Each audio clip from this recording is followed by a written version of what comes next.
If you've been following this story, you know about the box. It belonged to my grandfather, Ken Johnson, a man who spent nearly 40 years working on some of America's most secret defense projects. When he passed away, the box came to me, a collection of documents, photographs, and artifacts from his decades at Lockheed and within the military's classified programs. Each episode, I pull one item from the box to uncover the story behind it, to understand what he worked on and what he was never allowed to say. This time, it's something small, a laminated card. Inside it, a thin strip of orange parachute fabric. Printed beneath it, this is an actual fragment of canopy from the parachute which effected the world's first capsule recovery from an orbiting satellite. USAF, Discoverer XIII, August 11th, 1960. On the back, a photograph, a small capsule being inspected by 3 generals at Andrews Air Force Base. That tiny piece of fabric marked the beginning of a new era of surveillance, when the Cold War moved from the desert to orbit. Today, we open the Discoverer XIII file and trace how the space race, born from panic over Sputnik, gave rise to America's first classified satellite spy program, Project Corona. I'm Nick Johnson. This is Archive Unknown. NBC News brings to you from the White House in Washington an address by President Kennedy declared to be officially of the highest national urgency. Good evening, my fellow citizens. This government has maintained the closest surveillance of the Soviet military buildup on the island of Cuba. I occasionally think how quickly our differences worldwide would vanish if we were facing an alien threat from outside this world.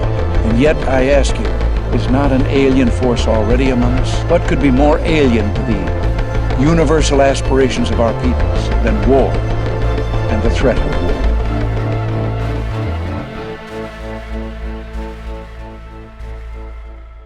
On October 4th, 1957, the Soviet Union launched Sputnik 1, the first artificial satellite. A polished metal sphere with 4 antennas.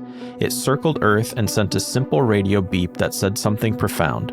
The Soviets could put objects into orbit and maybe deliver warheads anywhere on Earth. In February 1958, the Eisenhower administration created ARPA, the Advanced Research Projects Agency, to close the gap. Quietly, the CIA, the U.S. Air Force, and Lockheed began shaping a program that could see without trespassing, launch a camera into orbit, photograph denied territory, and return the film to Earth. Publicly, it was called Discoverer, a research program testing re-entry and recovery. Privately, it was Corona, America's first orbital photo reconnaissance system. The concept was audacious.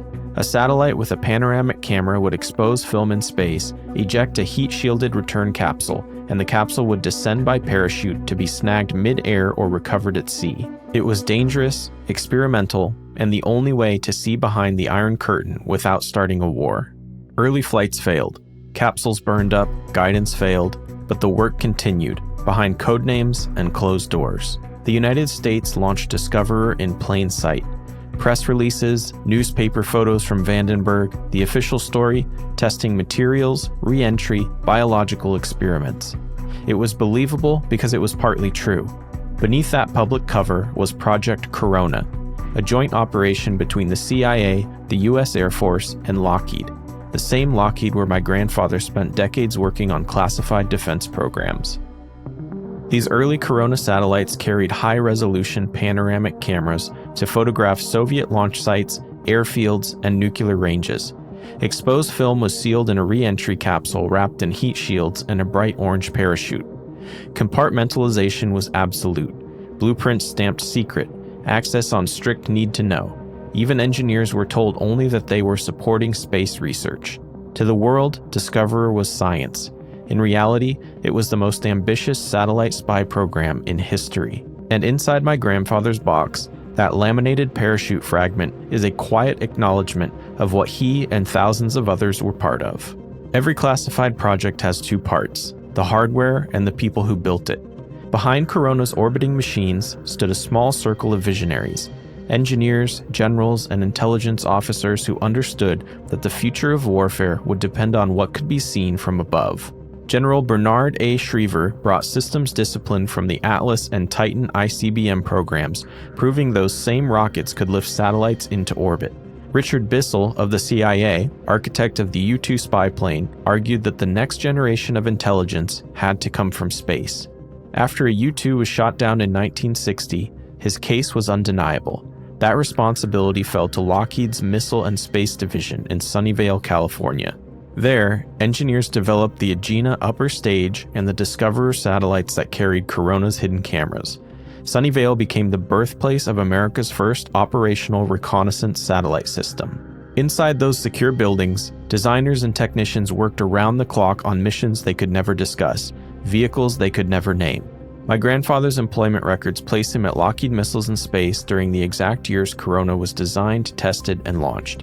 Whether he worked directly on Corona or on supporting systems, his role placed him inside the machinery that made space reconnaissance possible. That laminated card from Discoverer XIII isn't a random souvenir. It's evidence of proximity to history. Secrecy at Sunnyvale was absolute. Every drawing was compartmentalized. Every hallway required a badge. Engineers were often told they were testing re-entry systems or recovery equipment, benign phrases that hid their true mission. Internal directives from the time made the rule clear. Only those directly involved in the program were allowed to know its true purpose. The partnership between the CIA, the Air Force, and Lockheed was unprecedented. Spies, soldiers, and scientists working as one. Each brought what the others lacked: money, secrecy, and a willingness to fail until they succeeded.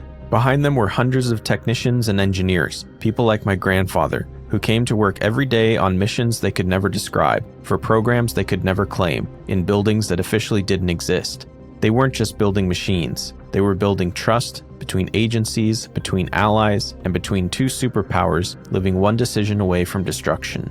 Coming up, we'll follow the first successful recovery mission, from the launch pad at Vandenberg to the Pacific Ocean where the capsule was retrieved, to the moment that orange parachute turned a classified test into a Cold War triumph. On August 10, 1960, a Thor Agena rocket lifted Discoverer XIII from Vandenberg Air Force Base into low Earth orbit. After completing its orbits through the night, the satellite released a small conical re-entry capsule over the Pacific. August 11, 1960, the capsule hit the atmosphere at 17,000 miles per hour. Its orange parachute bloomed. For the first time in history, a human-made object was successfully recovered after orbiting Earth. Pulled from the ocean north of Hawaii by U.S. Navy recovery forces and flown to Hickam Air Force Base, then on to Andrews Air Force Base near Washington, D.C. On the tarmac, senior leaders gathered for photographs with the capsule. General Thomas D. White, Lieutenant General Bernard A. Schriever, and Colonel Charles Moose Matheson. That same image appears on the back of my grandfather's laminated card. Beneath it, this is an actual fragment of canopy from the parachute which effected the world's first capsule recovery from an orbiting satellite. Encased inside the plastic is that tiny strip of orange fabric, a piece of the same parachute that slowed Discoverer XIII's fall from the edge of space. For most people, Discoverer XIII was a footnote. For those who knew the truth, it marked the dawn of space-based intelligence, warfare waged with cameras, data, and silence. Discoverer XIII proved recovery was possible. Discoverer XIV proved the camera system. Its film was caught mid-air by a C-119, revealing 1.6 million square miles of Soviet territory in a single mission, more coverage than all U-2 flights combined. Over the next 12 years, Corona flew scores of missions, returning hundreds of thousands of images. The technology it pioneered became the foundation of modern satellite imaging and digital reconnaissance. In 1995, President Bill Clinton declassified Corona. The public saw the capsules and photographs for the first time. Among those credited were Schriever and Bissell, names that appear throughout my grandfather's papers. Inside that same box are documents that list his name beside another, Kelly Johnson, the founder of Lockheed Skunk Works. Johnson was never part of Corona directly, but his own reconnaissance projects, the U-2, the A-12, the SR-71, were the aerial counterpart to Corona's eyes in orbit, and his work would require a new installation so remote it could exist in secrecy, a dry lake bed in the Nevada desert the world would later call Area 51. Next time, we'll open those documents, tracing how Kelly Johnson's secret division transformed that patch of desert into the most famous restricted airspace on Earth, and how my grandfather's name, written beside Johnson's, may connect him to the birth of America's most mysterious test site. This is Archive Unknown. The next file we pull from the box takes us back to the desert, where the skies were no longer empty.